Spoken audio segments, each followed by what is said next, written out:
Hello, and welcome to the Inside Social Work podcast, where we take a peek behind the scenes into different fields of social work, engage and inspire practitioners, translate research into practice, and encourage lifelong learning. I'm your host, Marie Vakakis. Thank you for listening, and I hope you enjoyed today's podcast episode. Hello everybody, I hope you're doing well and you've had a really nice weekend. It's a bit chilly here in Melbourne today and we've just survived another week of stage 3 lockdowns and we're all about to start sporting a new fashion item, so get ready to see some masks on everybody. This week's episode, I chat with Louise Pearson, and we were talking about loss and grief associated with disability. So, how that impacts those going through the system, service users, their friends, their families, their carers. And Louise shares with the audience some of her experience as a person who has vision impairment and how she's used that to connect with clients and also to challenge them to adjust their thinking and be a little bit more considerate of what they can take responsibility for. Some really interesting things that Louise has to say. She's got an incredible social work journey and a lot of really amazing experience, and I hope you find her story inspiring and you take something away from it. Here is my interview with Louise. Hello and welcome to episode 31 of the Inside Social Work podcast. I can't believe we made it this far. I'm so excited. Today's guest is Louise Pearson, and Louise has a wealth of knowledge and experience, but I'll let her tell us all about that. Welcome, Louise. Thank you, Marie. Do you want to share with the audience a bit about your journey? Sure. Well, I started off life knowing that I probably wanted to be a social worker. I'd gone through all sorts of different things on the way there, including the fact that I was thinking about law. But I went to La Trobe University, did a Bachelor of Arts in Social Science, and then went to La Trobe for my social work degree in the early 90s. So that tells you something about how old I am. How did we win you over from law? Well, I guess I'm a fairly robust person, Marie, and not much worries me. And unfortunately, I had a friend who was a victim of family violence when I was about 18, I guess. And her father would take off the leather belt and strap her sister and her mum and herself. And I said to her when this was about to happen on the telephone, get the belt and hit him back. And I did. And she did, I should say. And he never hit her again, but I could have got her killed with that sort of advice, not knowing very much about what I was about. And so after that night, I felt like I needed to know far more about what I was saying and decided to go into social work. Wow.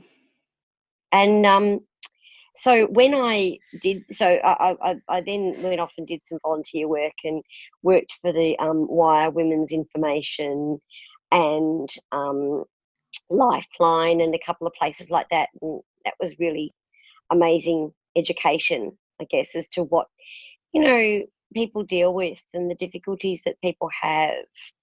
And as a young blind social worker, how and I wasn't a social worker until after I'd done my volunteer work, but the sorts of difficulties that I would face coming into the profession.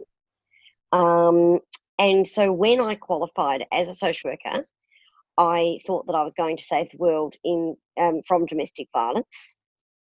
Not quite single-handedly, but I was going to have a big part in that. Only there were no jobs in the chosen area that certainly I was able to land.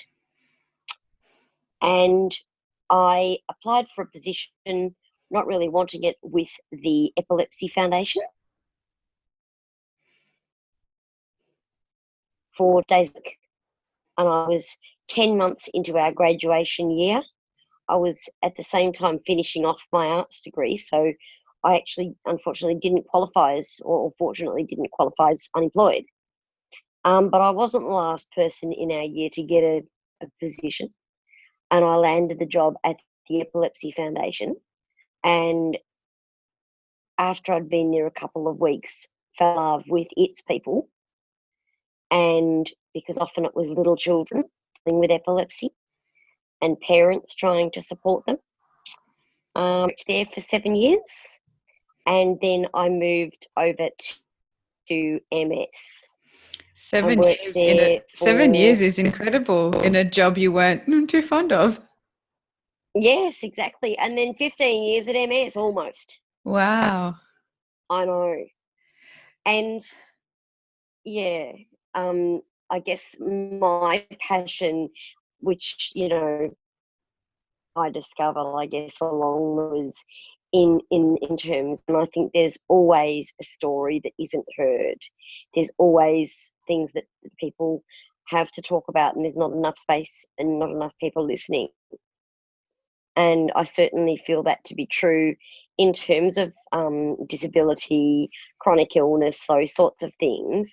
We talk about, and there's a lot written, there's so many theories and that sort of thing written about grief after bereavement. And that's also a passion of mine. But there's not enough written in support, I think, of disability or chronic illness.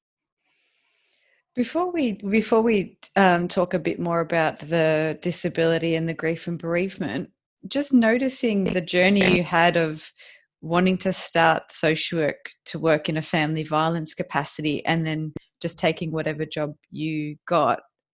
What advice would you have for people in that same Mm. position now? So maybe going through job hunting and having maybe a really clear idea of, I really want to get into this area. Um, how can they be Mm. more flexible, and what are some of the advantages of having an open mind?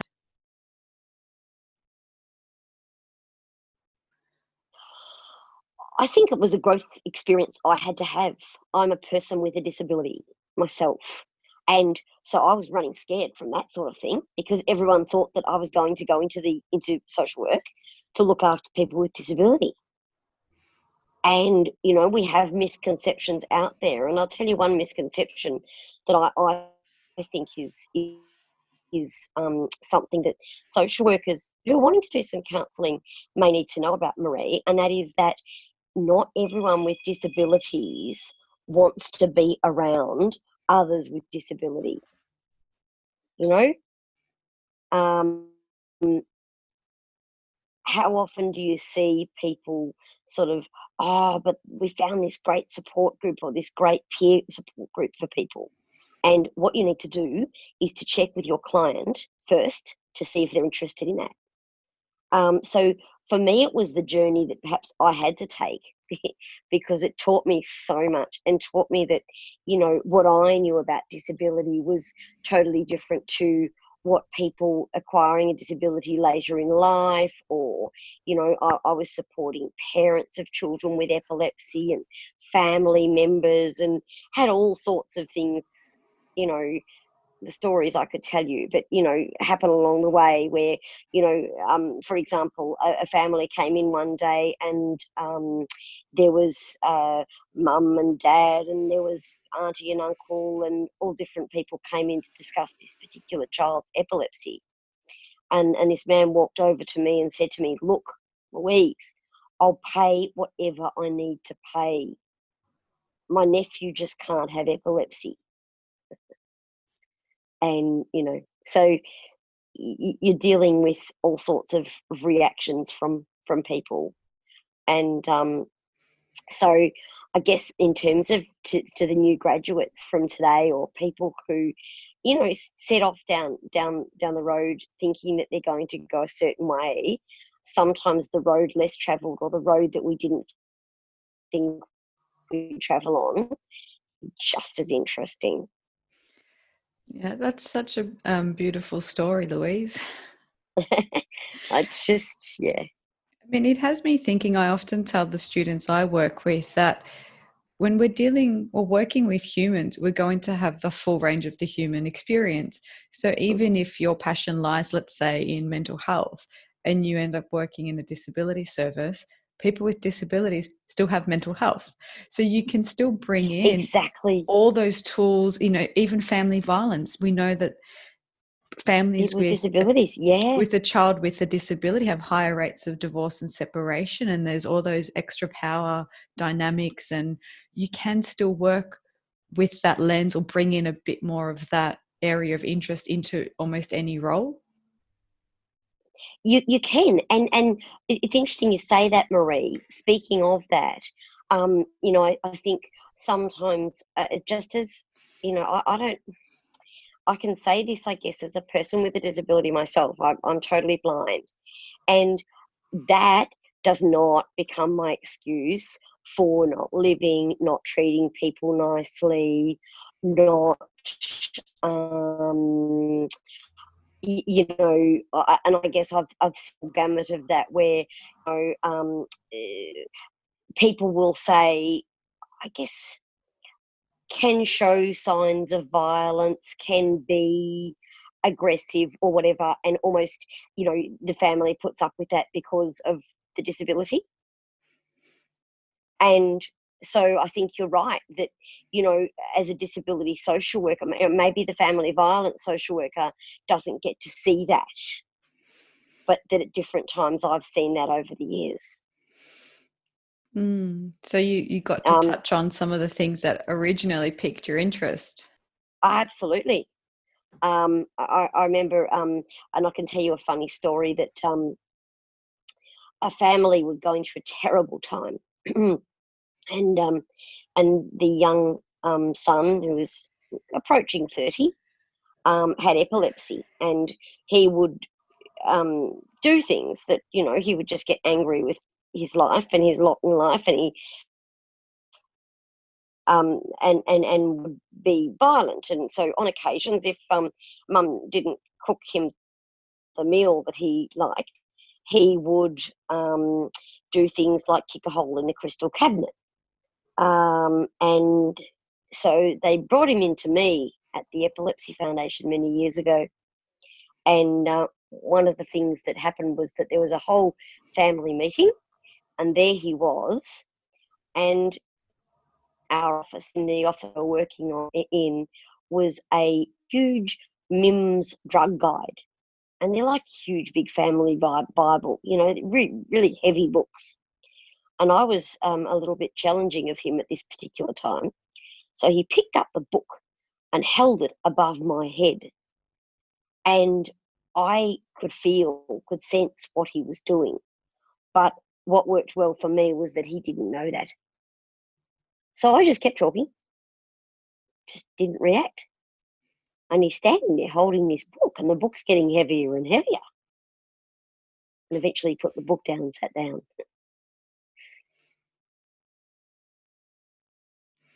Wow. What do you think was happening for him in that moment? I think just that whole threatening you, and you're not being threatened, you're not sort of, and I think it was a seeing that, I think sometimes that, as a person with a disability myself, I can sometimes get away with saying things because people, often the comeback will be, you don't understand. It's not your experience. You don't know how hard my life is. And my answer to that is that no one does. No one knows another's life experience. It makes me think a little bit about the idea of enabling behavior and how families try really hard to maybe keep the peace and get through day to day. But sometimes without meaning to, it's reinforcing the behavior that you're trying to get rid of. Absolutely. And, you get something like a diagnosis of epilepsy, a diagnosis of MS, even a diagnosis of cancer, all different things. And they pull at the heartstrings, you know? They really can be upsetting and, I guess, y- can be a to sort of reassess how you're doing in your life, all that sort of thing. But, you know, for family members watching someone go through that, it can then sort of add to the excuses for behaviours. Mm. So And if we, you think about the stress that, mm, mm, yeah, keep going. go on. Oh, if you think about the stress involved around a diagnosis,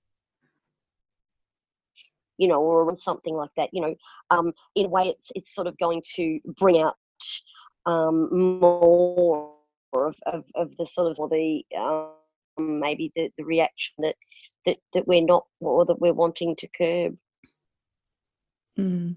So we were going to talk a bit as well about the idea of bereavement and grief, in particular Mm. with a chronic illness. So what are some of the things that you've noticed in that space when somebody you're working with or have worked with, how they start to come to terms with their Yeah, I get. diagnosis and not be that person who then uses it as an opportunity to be oh, not a great person or be rude or Yeah, abrupt or I think there's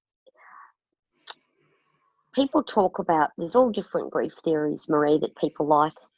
I think we've gone a little bit beyond the stages theory, but some people still love the stages that Elizabeth Kubler-Ross once talked about, um, or the tasks of mourning, those sorts of things. I don't tend to opt towards those theories, but I think that one of the things that happens for people with disabilities or people with chronic illnesses is that the grief is non-finite. It may not be something that stops. So you look at something like MS, and I used to sort of joke with my clients and say it was the gift that kept on giving, because you might get used to the fact that you've got uh, a left leg that drags, and then you start to have issues with your right hand. So I think it's an ongoing thing, and I think that sometimes, especially for people with neurological conditions, for example, that there's a lot that can't be seen around chronic illness, disability, that sort of thing. So for example, people with MS, they experience huge fatigue and heat intolerance and things like that. And, they're not things that people can see, they're invisible. So, I think, we talk about the importance that, the person's family and friends and other systems play. And, often it will be a matter of people not understanding that. And sometimes it's because they don't want to understand that, in terms of they don't want to see their loved one as losing, some of these capacities or not being able to do things. And so when it's less visible, it's easier to sort of push that down and say, oh, everyone gets tired, or, those sorts of things. that's an interesting And one so because I guess as I was going to say it overlaps a bit with some of the stigma of mental illness, where if you absolutely. can't see it, Mm, and fatigue and that kind of pain, that's not a very visible disability, I think can get mm. under supported and maybe under recognized. Yes, and I think intellectual disability, someone, and or say for example someone with MS is having some cognitive issues where they might not be as fast in terms of processing their thoughts, or you know, might not feel comfortable talking about. So I remember speaking to a client once, Marie, who we had this great conversation, and you know, she felt really much better after talking to me about a few things. And it was back many years ago now, and she joked with me at the end, and she said, the only problem with this, Louise, is that, you know, right now I'm taking in everything we've talked about. In 2 hours' time, I'll be struggling to remember what we talked about. And so I think for social workers starting out, for example, one of the things that you need to not be afraid of doing is talking, you know, how does this impact you? What do you see? And I'm someone that puts it out there. I guess Marie probably worked that out by now. So I say to the young social workers or the new graduates, you know, you're talking to someone with MS, for example, or whatever, you know, talk about sex, talk about the unspoken things, you know, how's it showing up for you? And I think in terms of resources and things, there's some, you know, Elizabeth Bruce and Cynthia Schultz wrote a book called Non-Finite Loss and Grief, which was published in about 2001, I think. And that was a great book. Another area that I love looking at with my clients is what they call disenfranchised grief. And that's playing into the same sort of area. It's unrecognised grief. Read up on these things, but then don't be afraid to ask the person that you're dealing with, what is this like for you? How do you know? I'm working with a wonderful client at the moment, and she's in a wheelchair. She was in a wheelchair very early on in the piece with MS.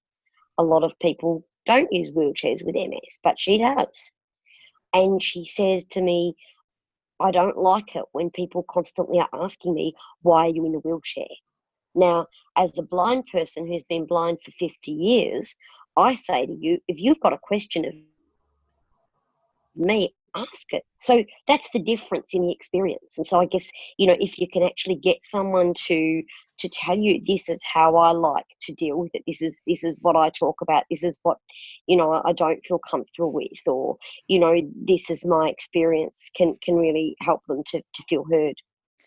It, for some reason, as you were talking, what came to mind to me was, while I worked in disability, in particular with physical disability, I found that sometimes we had higher expectations of people with the more disadvantage they had. So we were like, well, you should know that you need to eat this because you'll feel better. And, you know, and we had these really strict regimented plans when we wouldn't follow that advice ourselves sometimes. And it had me thinking of, I don't know if you've seen that show where it's, I think it's called like an aged care nursing home for 3-year-olds or something like that, where they get a whole bunch of kindergarten kids to hang out with people in an aged care facility. And the whole point is to find activities that are fun and meaningful to get people moving and connecting and playing, rather than just saying you need to do your 30 minutes of weight-bearing exercises today. Like, that makes me think on our side, it's our job to find ways to engage people and encourage them and not put that back on them. And find ways to, you know, I think be authentic to you know, I know, I understand that there's a place, and there really is, for reflective listening, but what we don't want to sound is wooden. Mm-hmm. And we don't want to create, you know, I one of the things I've always said to my students is step down into that muck and the mud, because, you know, to quote from an old song by Dr. Hook, it's one step from the jungle to the zoo. You don't know, you know, it's not a them and us situation. We don't know where we're going to end up, the things that are going to happen to us. And I think that, you know, if we can sort of see the commonalities with our clients, and understand, how that grief would feel for us, and if we were sort of not being seen, or we felt that people were judging us, or we felt that there's an expectation that you just need to get on with life, or that you don't get on with life. So how do you find that balance of encouraging someone to know that it's okay not to feel okay, but then also encouraging that process of acceptance and grieving, and then Mm. taking the next step to live with constraints that of their body or this circumstance? Like, that's a very difficult Yep, balance. it really is, and you're going to get it wrong sometimes, and I get it wrong often. We do. We say things. Some people don't like the idea of them grieving a disability. I think, I can well relate to that, because I think that, as a young woman, I was particularly into my blindness doesn't matter. And so I think it's about accepting that you're going to get it wrong, and trying your best, and, you know, getting people to talk about their experience, but also being prepared to challenge. And one of the things I often say to people is that, it's the small steps that make us free. So, if I can get people to take some small steps, and even things like, you know if you're tired, your disability or chronic illness, whatever is something that impacts your fatigue, whatever, you know, yes, that is something you're going to need to learn to live with. So what can we do to make that more possible to live with? And, it might be about, I think this is because can be particularly good because it's about pulling in the networks, finding the resources. Like, with fatigue, for example, it might be, getting a an occupational therapy assessment or something, put in some expertise, which just might the situation. Mm. I think that's a really good way of talking about it. I have a client who has a vision impairment, and it's trying to find that right balance of, I'm not saying there's nothing that you can or can't do, but in the context of our conversations, what's the best way for me to present information to you that's going to maximize its impact? And Yep. that's helped so much of being able to, there are some things that if I just print out and hand to her are very difficult for her to Mm. read. So we have to zoom in, we print it on bigger paper, or I scan and send things electronically so she can zoom in on her iPad with her fingers. And that just took a few minutes at the start of one of our sessions just to kind of work that out. And I think it's made things a lot easier, because you have to call not the elephant in the room, but it's, you have a vision impairment. How can I help you with this? Yeah. Yes. Absolutely. And it might be that that you have, like, the awareness, like when you're developing forms, that sort of thing. If she's got to fill in forms, that you might say, would you like some help filling this in? Can I write for you? Can I, whatever? Or do you prefer to do these things yourself? Hmm. You know, um,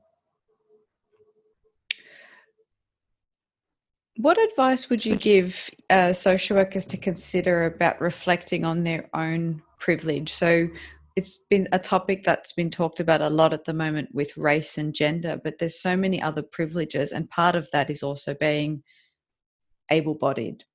So how can people check in with their own privilege and their own assumptions and not put that responsibility back on their clients to educate them?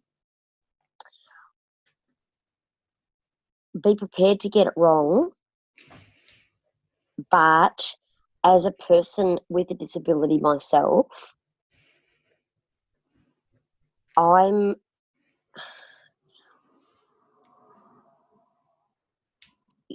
I don't find your able-bodiedness, if you like, something to. I don't want you not to have that because I don't have that. Does that make sense? So good on you, Marie, for thinking through what you do with your person with vision impairment. I love that. I love that people try. You know, I'm the one that, you know, says to people, to other blind people, you know, people are going to get it wrong. People do ridiculous things. People reach out and pat my guide dog as he's crossing a road. Like, don't do that. It's not safe, you know. But people are also, you know, these are the same people that will often, you know, come up to us and ask us if we need any help or something like that. So, you know, I think don't be ashamed of the fact that you have what you have. I think it makes me think, I think some people get scared they don't want to ask someone if they need help, so then they say nothing. Mm. And I remember seeing a guy trying to go up a slight incline on his wheelchair, and it wasn't motorized, and about 20 people walked past him, and no one said, I'd rather offend him and say, hey, do you need a hand, than just let him. And he's like, that would be great. So it took me 30 seconds. It could have taken him 5-10 minutes to get up that incline. Like, what do you suggest to people about asking? Right. Do you need a hand? Do you need a hand is a great question. And if they don't be offended, you know. But I put it back on people with disability all the time, and have been known, as you might imagine, Marie, to make myself relatively unpopular in certain cases. And say to them, excuse me, you know, these are the people that will assist you. And so, you know, it's about educating people, and it's about learning, and it's about saying to people. And, you know, I work in the NDIS space, and as well as in my private practice.